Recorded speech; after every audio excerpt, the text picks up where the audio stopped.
Welcome back to From the Anvil, folks. It is time for the aftermath.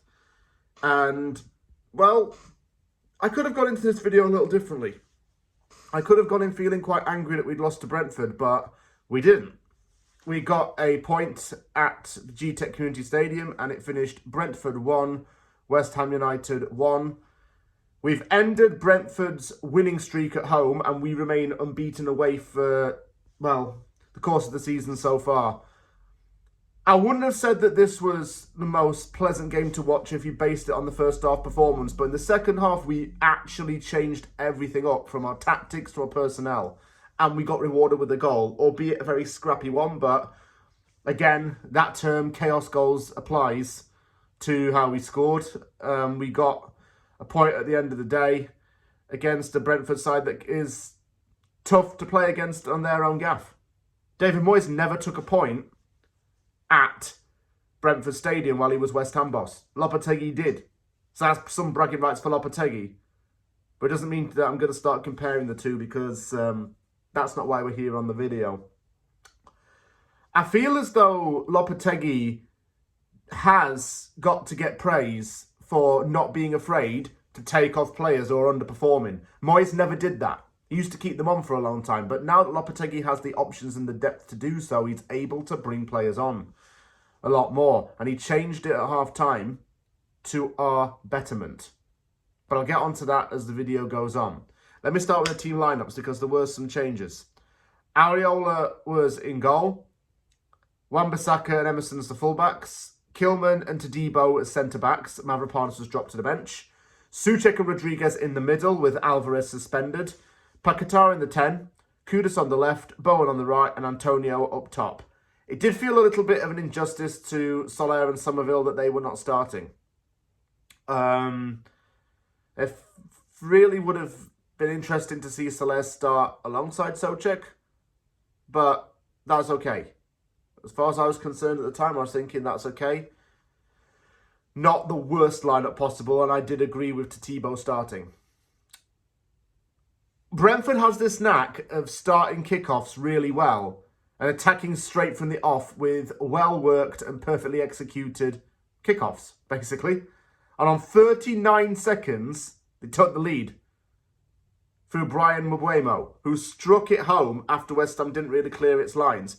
Half volley deep in the box that Areola wasn't getting, so it was a pretty nice goal for them to score. But, oh my days, it was not a good start at all. Really annoying. And that, to me, was getting people thinking, this is going to be a long day in the office, isn't it? Just a crappy day. It was typical of Brentford to do that, as I say. VAR checked it, and this is where it gets a little bit interesting, because there is a case to say that one of the players is actually offside. His body here is positioned offside.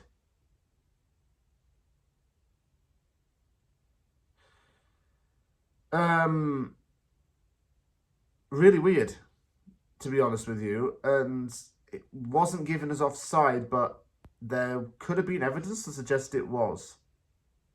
So it was still given. I don't know. I'm not going to pass too much judgment on that call. We seem to move the ball to the wings quite well, with Kudus and Bowen there, but not down the middle. Because Souček and Rodriguez and Paquetá couldn't pass to save their lives. So everyone else has to compensate for the mediocrity. That's why Aaron Wan-Bissaka was charging forward into striker positions a lot more.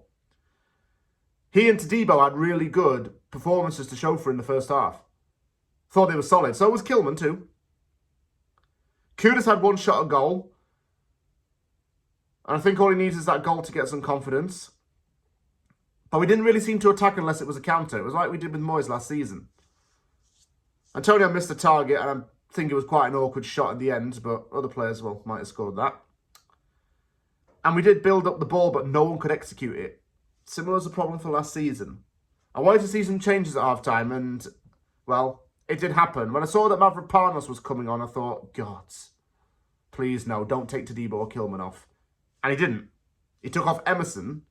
He must have put Mavropanos in as a right-back and Aaron Wan-Bissaka as the left-back. Kudus came off for Soler to go in like a left midfielder, I guess. I don't really know what the logic was in that, but Soler came on, yet again, 100% pass completion rate. And I think he was very hard working again. 1-1 came through a bit of a scrappy equaliser with some tippy-tappy 1-2 stuff deep into the box. The ball scrambled its way to Souček, who pounced on it as Flecken was advancing and put the ball through the keeper's legs to put it over the line. Very well-worked goal. Souček says that the media in his country has stated the West Ham fans have been calling him useless and criticising him. They said that he's falling out of love with West Ham, but he's put those rumours to bed and said that he's not at all against the club at all. Moving the ball better and quicker was the key thing in this half. We were able to get the ball into wider positions. Fortunately, Bowen was struggling a little bit. He needs to get confidence back. There was times where we were shooting the ball when we didn't need to, or we were passing it way too many times and then shooting it when we could have shot it in the first place. Brentford applied pressure from set pieces and crosses, especially with their defender. So Todibo had to be really alert because he cleared a couple of balls away. We seemed to drop quite deep in this sense because we were trying to build up from the back and then push it forward a little bit more. Danny Ings came on for Mikel Antonio, and obviously that was the right thing to do. I wanted Ings to come and make a bit of an impact. Our defence had to go all out and limit Brentford's opportunities. Somerville came on for Paquetá. I thought Somerville was all right. He did commit a foul, though, but he was all right when he came on. Then stoppage time, there were a few penalty shouts, but thankfully not given. Bowen off for Andy Irving. Irving completed one pass all game, but it was still 100% pass rating, and he got some time to move the ball about. We actually won a corner with no stoppage time left, and the referee blew. Like, it wouldn't even let us take it.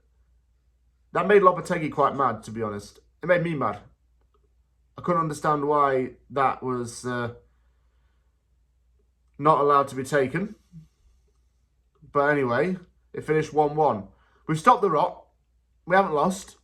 That's something to really build on. I'm not 100% happy with the performance, but I'll take it. But we're still unbeaten away from home. And you could see glimpses of what Lopetegui wants to do. You could, really. You saw him wanting to make positive changes and change up the system a bit. But he needs to implement it at the start of the game rather than in the middle of the game. He needs to find his best 11 and maintain it and stick with it. And then we'll be okay.